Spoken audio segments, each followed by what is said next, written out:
Howdy y'all, welcome back. Today we're going to be looking through a handful of old photographs and old postcards of the Badlands in the United States of America. Currently, the Badlands is a massive national park situated in the state of South Dakota. It encompasses over 242,000 acres or roughly 380 square miles of land. It is absolutely massive. The Badlands is also home to the largest mixed grass prairie in all of the United States. But the real eye-catcher to this piece of sprawling history would have to be the countless structures, referred to as eroded pinnacles, which constitute a majority of the park. The idea for the Badlands National Monument was proposed and accepted the whole way back in 1929. The photographs we'll be looking at today, a majority of them will be from before this time period. Those are the images I'd like to focus on. However, it took until 1939, or roughly 10 years later, for the national monument known as the Badlands to officially open to the public. In this 10-year time period, from 1929 until 1939, not much is known about what occurred in the Badlands, besides what we can see in these photographs. According to this same narrative, the history of the Badlands stretches back well over 11,000 years, recounting that the Badlands have been a fertile hunting ground for paleo-indigenous people, most notably the Dakota, who are one of the 3 affiliated tribes, an alliance which runs through the Dakota states into Montana and Wyoming. As you'll note in these photographs, taken before official designation of this national monument in 1929, many of the objects in these images appear petrified, or they're just downright mysterious rock formations. These appear in all of the states mentioned, both of the Dakotas, Montana, and Wyoming, and in all of these states, in the earliest photographs, they are all labeled as the Badlands or the Big Badlands, as if this name was a moniker used to denote a particular landscape or set of attributes within the landscape.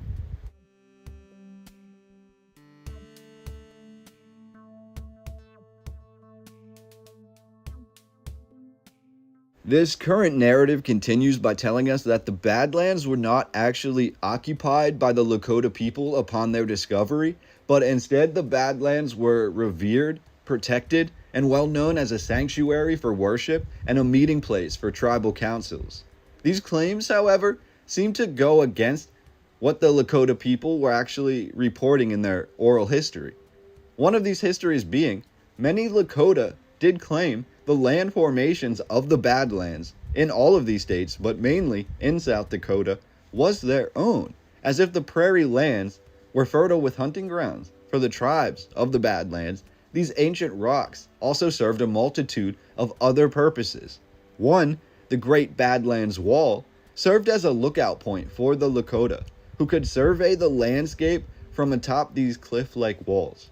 However, if the Lakota, or rather, if no indigenous group, lived in the Badlands full-time, in what way would the Badlands have been so severely occupied that orders were handed down from the U.S. government to retake the Badlands at all costs?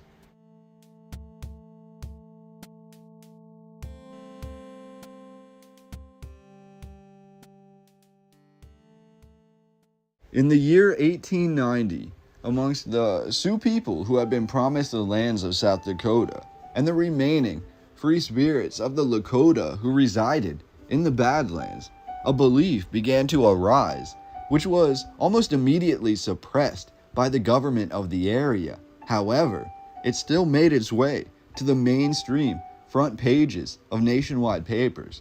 This was all started by the indigenous leader, a prophet known as Wovoka.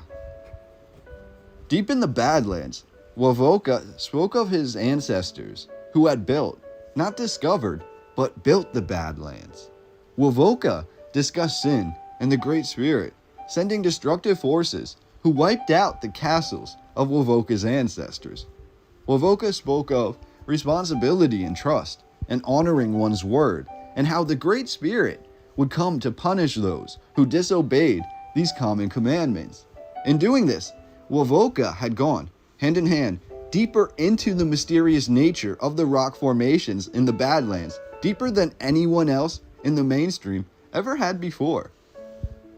The mainstream then labeled Wovoka a cynic, a liar, someone looking to stir up trouble. However, others, including a bulk of indigenous people in America, joined Wovoka's cause in one way or another, at least lending credibility to his claims about the true nature of the past in America.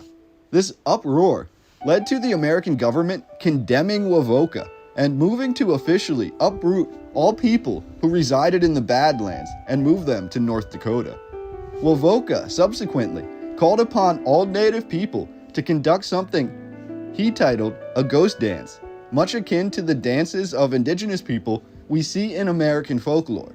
This ghost dance became a pastime, a daily ritual of nearly all Plains Native Americans, a response to the government impeding on their lands, and it caused backlash in the surrounding communities of Europeans, which did little to try to understand the plight of the indigenous people. Wovoka also began creating something he called ghost shirts, popular for centuries amongst the Dakota people, but rarely seen by early European settlers.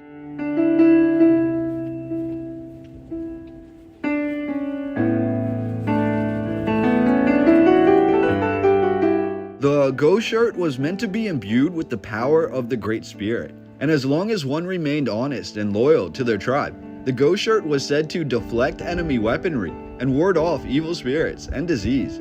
The ghost shirt is also now a common feature in the displays of indigenous people that we see throughout the 1900s American folklore. The last ghost dance officially took place in the Badlands in December of 1890. As winter closed in, so did the American government. The U.S. soldiers rode along the Great Badlands Wall before finally coming upon the largest congregation of Sioux and Lakota indigenous people in that area, all fresh off their ghost dance for Wovoka. The soldiers caught the tribes at Wounded Knee Creek, leading to the Wounded Knee Massacre, in which an estimated 300 indigenous people and more than 30 soldiers lost their lives. This would be the last major conflict between the Plains Native Americans and the government until the 1970s, with the events of 1890 effectively erasing the true history of the Badlands, or at least whatever understanding of it still remained amongst the followers of Wovoka. The question arises then, why did Wovoka and his followers have so many intricate names for all the bluffs, the hills, the pinnacles, and the formations of the Badlands, as if they were a mapped out city? The area is huge, massive, sprawling, yet it seems every single structure or formation said to be naturally occurring had a distinct name, which then trickled down into the first photographs of the land taken by the European settlers. We have multiple castles labeled, referred to as such in the photographs. We have great altars, cathedrals, great walls, monuments, literally multiple monuments called such by the leading scientists of the late 1800s, and yet by the mid to late 1900s, we have little to no evidence being scientifically given that says any of this was man-made. We're told these are all naturally occurring formations. What makes that even more difficult to process is in these earliest photographs from the late 1800s and the early 1900s, all of this is labeled as, quote, architecture, rather than natural rock formations.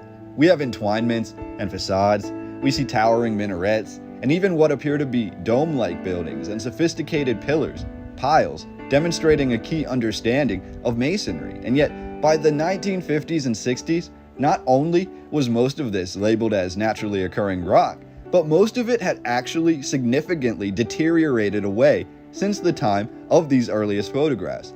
That is the other part which really ruffles my feathers here.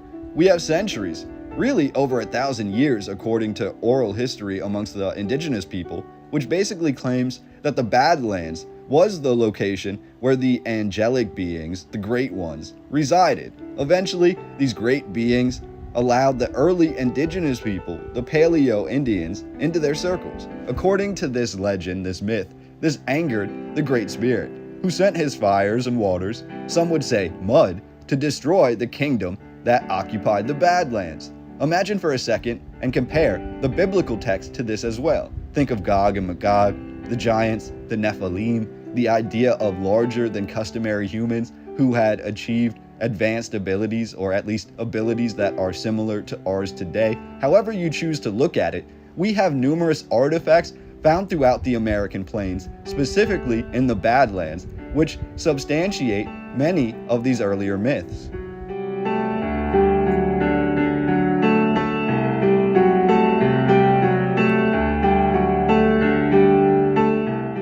The question then becomes, can we find any photographic evidence which may bear fruit when it comes to substantiating any of these claims?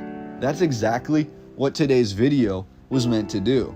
We have locations in the Badlands like Vampire's Peak, for example, photographed from the late 1800s onward, and it was once replete with these pointed, almost teeth-like minarets of towers which jutted from its peaks. That being said, the entire structure, pictured 100 years ago or more, resembles something like a bare-bones castle. However, if you look at this location today, it simply does not look the same.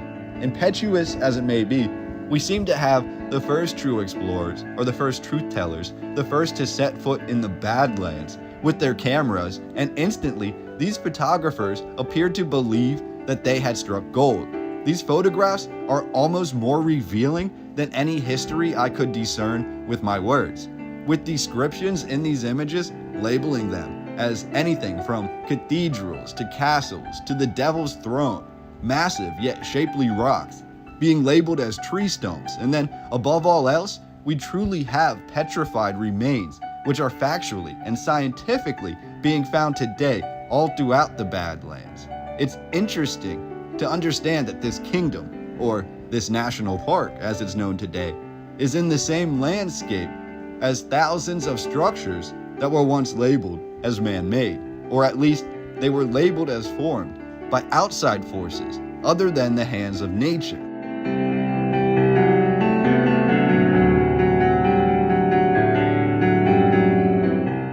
These labels, or these names declaring that the Badlands is consisting of castles and cathedrals and other man-made objects, these labels stick well into the early to mid-1900s, before the Badlands National Park is open, before the Badlands is essentially made off limits for 10 years, before it's reopened to the public as a national park and monument in 1939. However, when the Badlands does reopen as this monument, or rather becomes an official tourist attraction, many of the peaks and valleys and structures, the faces on the rocks, the details in the designs, which we can clearly see in the earliest photographs in this video, these revealing details, the hidden details, the true nature of the Badlands, it has all seemingly begun to erode by the time the majority of spectators are allowed to visit the area in the 1940s and onward.